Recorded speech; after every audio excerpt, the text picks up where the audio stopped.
یہ خون آلود کرتے والی کہانی مرزے نے اور بھی کئی موقعوں پر سنائی ہے، لیکن آج تک اس کی صحیح یا ثابت شدہ روایت پیش نہیں کی۔ یہ تمہاری کہانیاں جھوٹ، دجل، فریب اور صحابہ کے بغض پر مبنی تمہاری رافضیت ہے جو تمہاری زبان سے ظاہر ہوتی ہے، اور یہ مرزے کا جھوٹ ہے کہ فرقے کا نام وہابی۔ کبھی بھی کسی سلفی بزرگ نے یہ نہیں کہا کہ ہمارے فرقے کا نام وہابی ہے۔ یہ گھر کی خبر لو کے تانے ان کو دیتا جو کتاب و سنت کی بجائے اپنے بزرگوں کو معیار سمجھتے ہیں۔ الحمدللہ اہل حدیث کا یہ معیار نہیں، اہل حدیث کا معیار یہ ہے کہ ہم کتاب و سنت کے داعی ہیں۔ السلام علیکم ورحمۃ اللہ وبرکاتہ۔ ان الحمدللہ نحمده ونستعینه ونستغفره ونعوذ باللہ من شرور انفسنا ومن سیئات اعمالنا من يهده الله فلا مضل له ومن يضلل فلا هادي له أشهد أن لا إله إلا الله وحده لا شريك له وأشهد أن محمدا عبده ورسوله أما بعد۔ انجینئر محمد علی مرزا کہانی باز شخص ہے۔ کہانیاں ڈالنا یہ اس کا وطیرہ ہے۔ آئیے اس کی ایک اور کہانی سناتے ہیں۔ سیدنا عثمان رضی اللہ عنہ کے خون آلود کرتے کا تذکرہ کرتے ہوئے ایک کہانی ڈالتا ہے، سنیے مرزا کیا کہتا ہے۔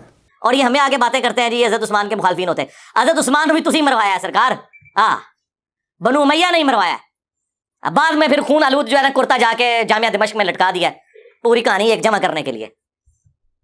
بینیفیشری ہوئے ہیں نا، بنو امیہ بینیفیشری ہوئے ہیں نا۔ اور یہ آپ آج کی جدید پالیٹکس میں بھی دیکھیں گے، کئی خاندانوں میں لوگ شہید ہوتے ہیں اور پیچھے ان کے سکسیسر جو ہے نا وہ ان کے خون کے اوپر سیاست کر رہے ہوتے ہیں۔ یہ خون آلود کرتے آج بھی لوگوں نے لٹکائے میں، اور ہمیں آ کے یہ لوگ بتاتے ہیں اور پھر یہ کہتے ہیں کہ جی یہ جی وہ چندوں کے اوپر پڑھ رہا ہے اور یہ ان کی ڈیوٹیاں پوری کر رہا ہے۔ یار یہ کتابیں ان کی ہیں، یہ بخاری مسلم میں نے لکھی ہے، اب تم اپنی کتابوں سے منکر ہو گئے ہو تو اس میں میرا کیا قصور ہے؟ میرا تو کام یہ ہے کہ جو قرآن و سنت میں آیا ہے میں ڈنکے کی چوٹ کے اوپر بیان کروں گا اللہ کے فضل سے۔ یہ خون آلود کرتے والی کہانی مرزے نے اور بھی کئی موقعوں پر سنائی ہے، لیکن آج تک اس کی صحیح یا ثابت شدہ روایت پیش نہیں کی۔ اس لیے تو ہم کہتے ہیں یہ کذاب اور دجال ہے۔ اور اگر کسی کو ہماری یہ بات بری لگتی ہے اور وہ مرزے کو صادق اور امین مانتا ہے تو ہم عرض کرتے ہیں کہ پھر لاؤ سیدنا عثمان کے خون آلود کرتے والی کوئی صحیح سند سے روایت ثابت کرو۔ یہ کس کتاب میں ہے کہ سیدنا امیر معاویہ رضی اللہ عنہ وارضا یا ان کے ساتھیوں نے امیر المؤمنین امیر عثمان رضی اللہ عنہ وارضا کا خون آلود کرتا جامع دمشق میں لا کر لٹکا دیا تھا؟ کہانیاں سنانے کی تہمت لگاتے لگاتے کہانی باز نے خود کہانی ڈال دی۔ ہے کوئی اس کا اندھا مقلد جو اس سے مطالبہ کرنے کا جرأت کرے اور کہے لا مامیہ دکھا صحیح سند کہ بنو امیہ نے یہ کام کیا، جامع دمشق کے اندر یہ کرتا لٹکایا، لاؤ اس کی کوئی سند دکھاؤ، سند بھی ہو اور صحیح بھی ہو۔ اور اس کی بدبختی دیکھیں، احترام دیکھیں کہ رسول اللہ صلی اللہ علیہ وسلم کے جنتی صحابی کو آج کل کے سیاستدانوں سے ملا رہا ہے۔ پھر جب احترام کی بات کرتا ہے تو اسی لیے ہم اس کے احترام کو ڈھونگ کہتے ہیں، اور ڈھونگ نہ کہے تو کیا کہے؟ جب دل میں کچھ اور ہو اور زبان پہ کچھ اور ہو تبھی ایسی حرکتیں ظاہر ہوتی ہیں۔ تو احترام کا دعویٰ یہ ڈھونگی بابے کا ڈھونگ ہے صرف، بلکہ ہم کہتے ہیں او ظالم مرزا منگول، تم صحابہ کرام پر جھوٹ بولتے ہو کہ انہوں نے سیدنا عثمان کو شہید کیا یا کروایا۔ یہ تمہاری کہانی ہے، یہ تمہارا جھوٹ، فراڈ، دجل، فریب ہے، اور اگر نہیں سچے ہو تو لاؤ ثبوت پیش کرو۔ بینیفیشری کی بات کرتے ہو تو پھر پہلے یہ تو دیکھو کہ سیدنا عثمان کے بعد خلافت کس کو ملی تھی؟ اہل ایمان نے، صحابہ کرام نے امیر المؤمنین امیر عثمان کی شہادت کے بعد سیدنا علی کو خلیفہ بنایا تھا رضی اللہ عنہ، اور شہادت علی کے بعد بھی خلافت امیر معاویہ کو نہیں ملی تھی، بلکہ صحابہ کرام اور دیگر اہل ایمان نے اپنا خلیفہ شہزادہ رسول سیدنا حسن بن علی رضی اللہ عنہما کو بنایا۔ کچھ تو حیا کرے، مرزائی ماموں پارٹی بخاری مسلم کی بات کرتا ہے، بخاری و مسلم کو سامنے رکھ کر جھوٹی کہانیاں ڈالتا ہے۔ یہ جو ہم بتا چکے ہیں، بتا رہے ہیں، یہ سبھی کچھ انہی بخاری و مسلم میں موجود ہے۔ تو کتھوں کٹ کے لایا ہے بینیفیشری؟ یہ تمہاری کہانی ہے جھوٹ، دجل، فریب اور صحابہ کے بغض پر مبنی تمہاری رافضیت ہے جو تمہاری زبان سے ظاہر ہوتی ہے۔ صحیح بخاری 2704 اور 7109 غور سے پڑھو اور پوری پڑھ کر سناؤ، اپنی کہانیاں داخل کیے بغیر، اور پھر بتاؤ سیدنا معاویہ کو خلافت کس نے دی تھی؟ خود سیدنا حسن رضی اللہ عنہ نے، پھر تمام صحابہ نے، اور اس وقت موجود اہل ایمان نے امیر معاویہ کی امارت کو تسلیم کیا۔ کسی نے ان کے خلاف آواز نہیں اٹھائی، ان کی خلافت کے خلاف۔ اور یہ کہانی باز، جھوٹا مکار، جھوٹ کی دکان کھولے، خونی کرتے کی باتیں کرتا ہے۔ صحیح بخاری کی حدیث نمبر 3484 مرزا منگول کو ہم سنانا چاہیں گے، اذا لن تستحی فاصنع ما شئت، اگر تجھ میں حیا نہیں تو پھر جو چاہے کرتا پھر۔ منگول جی اس حدیث کو اتنی بار پڑھو کہ تمہارے اندر حیا کی صفت پیدا ہو جائے، تاکہ یہ کہانیاں کرانی چھوڑ دو اور کہانیوں سے تمہاری جان چھوٹ جائے۔ ہم نے کبھی نہیں کہا کہ بخاری و مسلم اس نے لکھی ہے، ہاں یہ کہا اور کہتے رہیں گے کہ بخاری و مسلم کا نام لے لے کر بیچ میں اپنی طرف سے جھوٹی کہانیاں ملا دیتا ہے۔ جب تک یہ حرکتیں نہیں چھوڑتا، ان سے توبہ نہیں کرتا، ہم یہ حقیقت بیان کرتے رہیں گے انشاءاللہ۔ اس کے بعد مرزے نے کیا کہا ذرا وہ بھی سنیے۔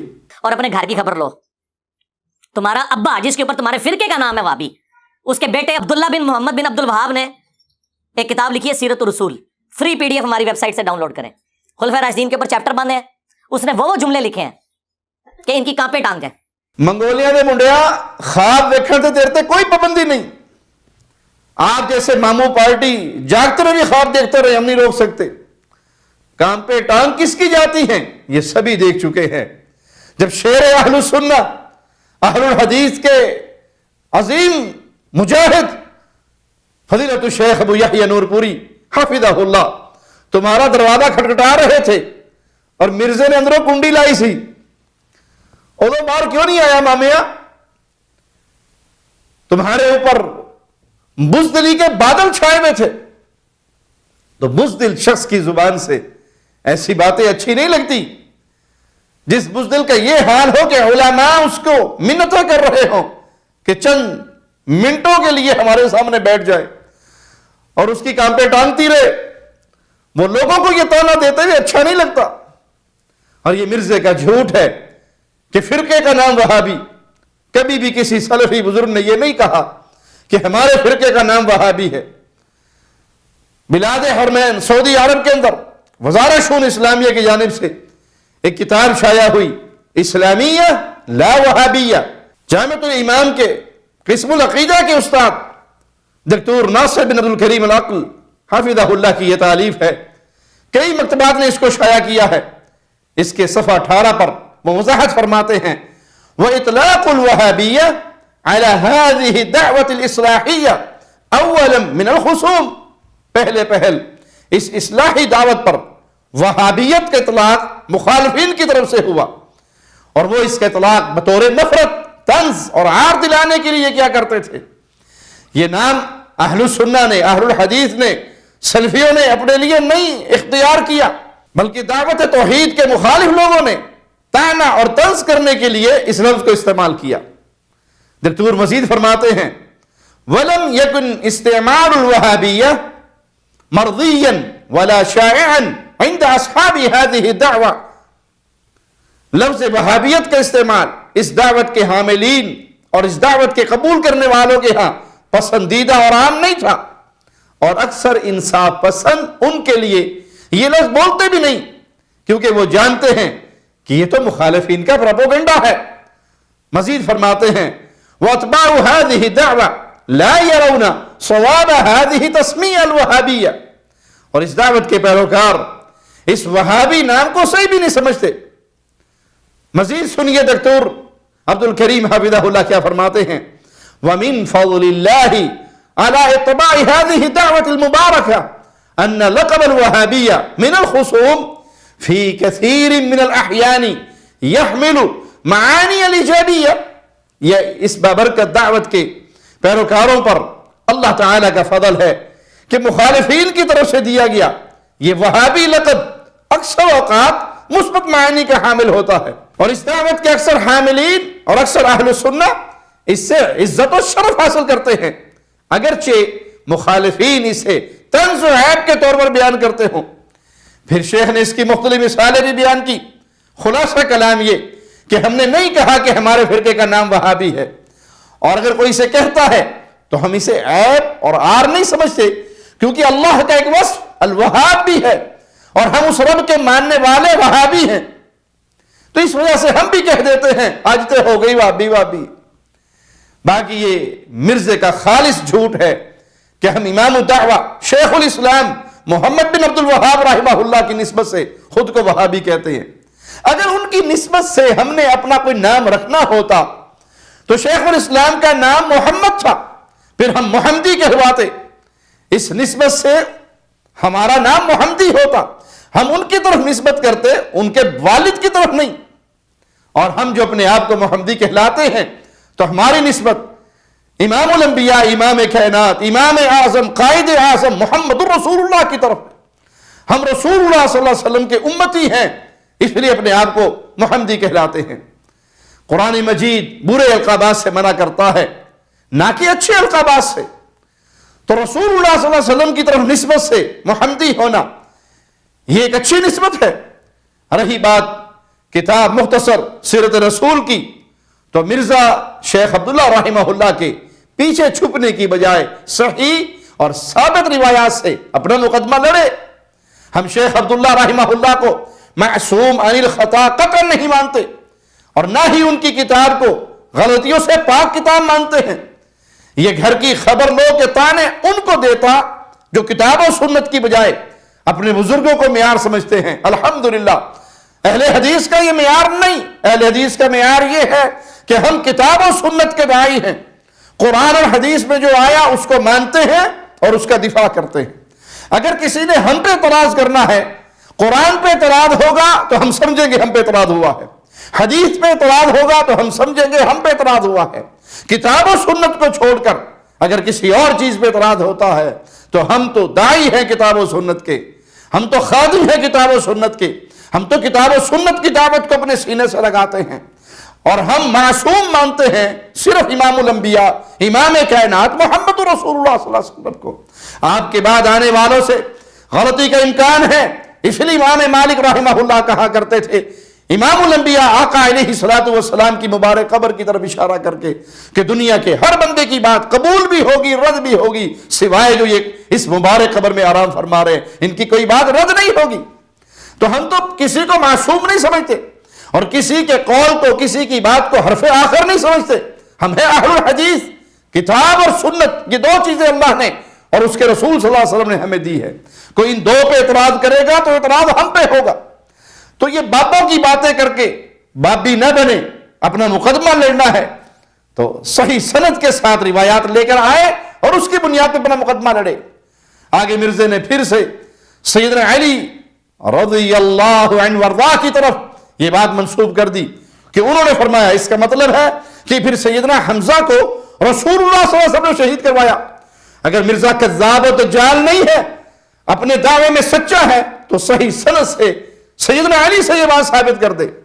لیکن ہم کہتے ہیں یہ کذاب ہے، دجال ہے، جھوٹا ہے، اور کبھی نہیں کر سکے گا، اور اپنے اس جھوٹ سے توبہ بھی نہیں کرے گا، کیونکہ جھوٹا جھوٹ سے مزہ لیتا رہتا ہے، اور اگر اس کے دل میں کوئی ایمان کی رتی، کوئی ذرہ باقی ہوا تو یہ صحابہ پر بولے ہوئے ان جھوٹوں پر توبہ کرے، اللہ اس کو توفیق دے اس توبہ کی۔ مزہ تو تب آئے جب مرزا عوام کے سامنے بڑبولیاں مارنے کی بجائے اور لکا چھپی کا کھیل چھوڑ کر مرد بنے۔ ہم جنس کے اعتبار سے نہیں کہہ رہے، ہم وہ مرد کہہ رہے ہیں جس کو معاشرے کے اندر ایک جملے میں استعمال کیا جاتا ہے کہ ہمت و حوصلہ ہے تو مرد بن کے دکھاؤ. اس اعتبار سے کہتے ہیں اگر تیرے اندر ہمت اور حوصلہ ہے تو پھر علماء کے سامنے بیٹھ کر علمی گفتگو کر کے دکھاؤ. تجھے پتہ لگ جائے گا کہ داڑ تلے کون آندا ہے تو پیر تلے کون آندا ہے. لیکن نہ خنجر اٹھے گا نہ تلوار ان سے، یہ بازو ہمارے آزمائے ہوئے ہیں. اقول قولی ھذا واستغفر اللہ لی ولکم ولسائر المسلمین. ہر لمحہ قرآن اور سنت کا ترجمان، فضیلت الشیخ توصیف الرحمان.